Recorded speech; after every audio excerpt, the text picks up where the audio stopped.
Абай Құнанбайұлы. 20-шы сөз. Тағдырдың жарлығын білесіздер. Өзгерілмейді.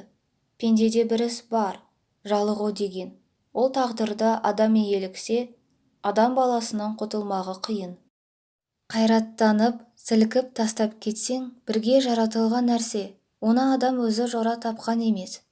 Оған егер бірде ақырында тағы келіп жеңеді. Ақылы түгел, ойлы адамның бір баласы байқаса, осы адам баласының жалықпайтұғын нәрсесі бар мекен. Тамақтан да, ойыннан да, күлкіден де, мақтаннан да, кербездіктен де, тойдан да, топтан да, қатыннан да көңілі аз ба, көп пе жалығады. Аның үшін бәрінің ғайбын көреді, баянсызын біледі, көңілі бұрынғыдан да суи бастайды. Дүние бір қалыпты тұрмайды. Адамның қуаты, ғұмыры бір қалыпты тұрмайды. Әрбір мақұлыққа Құдай тағала бір қалыпты тұрмақты берген жоқ. Енді көңілі қайдан бір қалыпты тұра алады?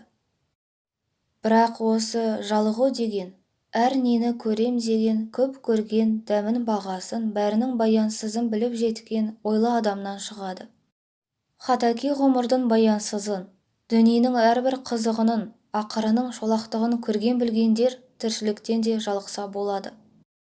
Бұлай болғанда ақмақтық, қайғысыздық та бір ғанибет екен деп ойлаймын.